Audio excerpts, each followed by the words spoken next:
안녕하세요. 영상의학을 전공하고 2차 동물병원에서 근무하고 있는 영상의학과장 유지민이라고 합니다. 겉으로 봐서는 몸을 열어보지 않고 겉으로 봐서는 몸 안에서 어떤 일이 일어나는지 알 수가 없죠. 그래서 영상의학에서는 각종 장비를 이용을 해서 몸 안을 들여다보고 이상 징후를 찾아서 그것을 토대로 질병을 진단해내는 일을 주로 하는 과입니다. 그리고 뿐만 아니라 영상을 보면서 원하는 장기에서 조직을 채취할 수도 있고 흉수나 복수를 뽑는 것과 같은 시술도 행하고 있습니다. 기본적인 스크리닝 검사로는 엑스레이와 초음파가 있고요. 그리고 좀 더 정밀한 검사를 원할 때에는 CT나 MRI 검사를 할 수가 있습니다. 아무래도 검사를 할 때는 움직이지 않는 게 굉장히 중요합니다. 근데 사람들은 가만히 있어달라고 하면 가만히 있겠지만 동물은 아무래도 힘들죠. 특히 CT나 MRI 같은 검사는 비교적 긴 시간 동안 정말 조금 더 움직여서는 안 돼요. 그래서 CT나 MRI 검사를 할 때는 동물들에게서는 어쩔 수 없이 반드시 마취를 해야지만 검사가 가능합니다. 그 점이 사람과 동물에 있어서는 가장 큰 차이점입니다. 엑스레이나 초음파 검사를 할 때는 마취를 하지 않고 앞뒷다리를 잡고 검사를 하게 되는데요.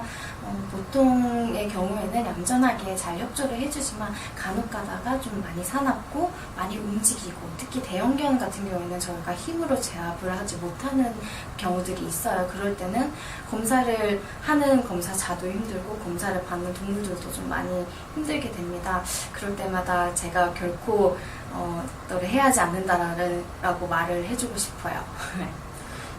물론 방금 말한 힘든 분들도 있기는 하지만 아픈 아이들의 아픈 원인을 찾아주는 데 있어서 영상검사는 매우 중요한 검사이기 때문에 그걸 하는 입장에서 항상 자부심을 느끼고 일을 하고 있습니다.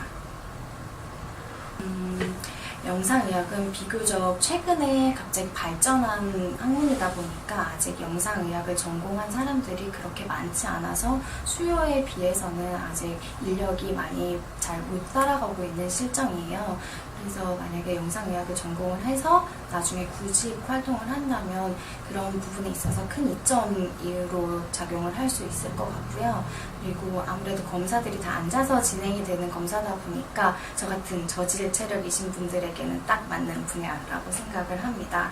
그리고 또한 동물을 진료하는 데 있어서 많은 과정 중에 영상검사는 일부분이에요. 이 일부분을 한다는 점이 한 분야를 집중해서 한다는 장점이 되기도 하지만 한편으로는 진료를 처음부터 끝까지 끌고 나간 주체자가 되지 못하는 점이 또 단점으로 존재를 할 수 있을 것 같습니다.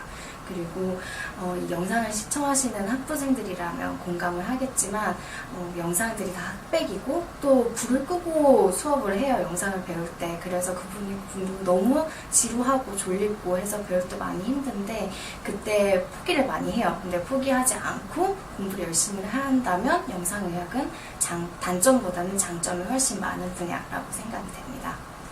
네, 영상의학을 하는 한 사람으로서 보호자분들께 한 가지만 이해를 구하고자 하는 게 있어요. 저희가 초음파 검사를 할 때 애기들 배에 털이 있으면 그게 가려서 검사가 제대로 되지가 않아요. 그래서 검사를 하기 전에 항상 배를 밀어도 되냐 본의를 먼저 구하는데 간혹 미용상의 이유로 이거를 거절하시는 분들이 있어요. 그렇게 되면 털에 가려서 좀 잘 보이지도 않고 검사가 정확하게 이루어지지 않을 때가 있습니다.